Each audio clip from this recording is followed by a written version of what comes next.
ایک لقمہ پیٹ تک پہنچانے کا قدرت نے کتنا اچھا انتظام کیا ہے کہ گرم ہے تو ہاتھ بتا دیا کرتے ہیں، سخت ہے تو دانت بتا دیتے ہیں، کڑوا یا ترش ہے تو ہماری زبان ہمیں بتا دیتی ہے، اور اگر باسی ہے تو ہماری ناک ہمیں بتا دیتی ہے۔ بس حرام ہے یا حلال، یہ فیصلہ ہمیں خود کرنا ہے۔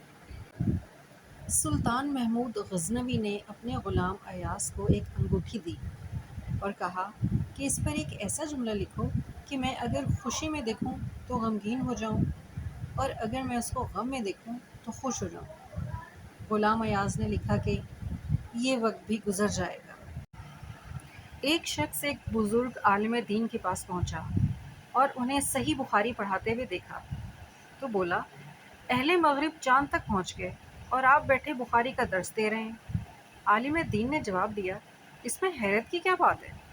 وہ مخلوق تک پہنچے اور ہم خالق تک پہنچنا چاہتے ہیں، لیکن تم یہ نہیں جانتے کہ ہمارے اور اہل مغرب کے درمیان تم ہی اکیلے مفلس اور نکمے ہو، نہ تو ان کے ساتھ چاند پر پہنچ سکے اور نہ ہی ہمارے ساتھ بخاری پڑھ سکے۔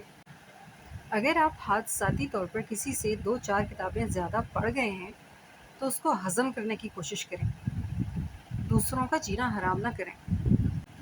ایک شخص غصے کا بہت تیز تھا۔ ایک عالم نے اس کو مشورہ دیا، جب بھی تمہیں غصہ آئے تو جنگل میں جا کر درخت میں کیل ٹھوک دینا۔ اس نے ایسے ہی کیا۔ آخر ایک دن اس کا غصہ ختم ہو گیا۔ اس نے عالم کو بتایا۔ عالم نے کہا، اب اس درخت سے وہ ساری کیلیں نکال لو۔ آدمی نے کیلیں نکال لیں، لیکن درخت میں سوراخ ہو گئے۔ عالم نے کہا، یہ وہ سوراخ ہیں جو تم غصے کی حالت میں لوگوں کے دلوں میں کیا کرتے تھے۔ شیخ سعدی رحمۃ اللہ علیہ فرماتے ہیں، جب تم مجھ میں کوئی عیب دیکھو تو مجھ سے کہو، کسی اور سے نہیں، کیونکہ اس عیب کو مجھے ہی بدلنا ہے، کسی اور نے نہیں۔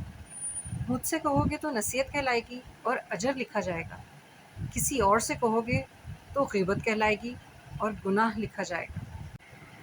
ایک سوال نے مجھے بہت پریشان کیا۔ سوال تھا، مومن اور مسلم میں کیا فرق ہے؟ بہت سے لوگوں سے پوچھا، مگر کسی کے جواب سے کوئی تسلی نہیں ہوئی۔ ایک دفعہ گاؤں سے گزر رہا تھا تو دیکھا ایک بابا گنے کاٹ رہا ہے۔ نہ جانے کیوں میرے دل میں خیال آیا کہ ان سے یہ سوال پوچھ لوں۔ میں نے بابا جی کو سلام کیا اور اجازت لے کر سوال پوچھا۔ بابا جی نے تھوڑی دیر میری طرف دیکھا اور جواب دیا، مسلمان وہ ہے جو اللہ کو مانتا ہے، اور مومن وہ ہے جو اللہ کی مانتا ہے۔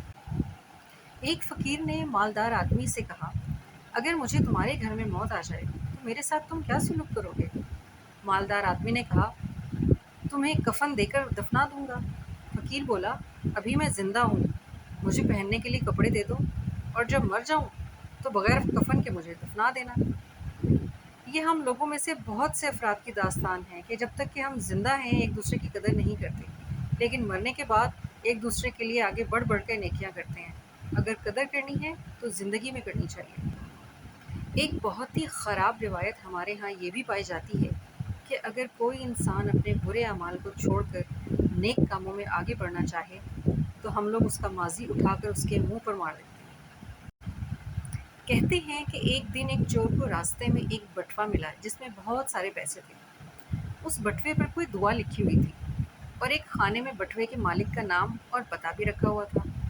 چور نے وہ بٹوا اس کے مالک کے حوالے کر دیا۔ اس شخص نے چور سے پوچھا کہ تم آرام سے یہ پیسے رکھ بھی سکتے تھے، واپس کیسے کر دیے؟ چور نے جواب دیا، آپ نے بٹوے پر جو دعا لکھوائی ہے اس عقیدے پر لکھوائی ہوگی کہ اگر یہ گم ہو جائے تو اس دعا کی برکت سے آپ کو واپس مل جائے۔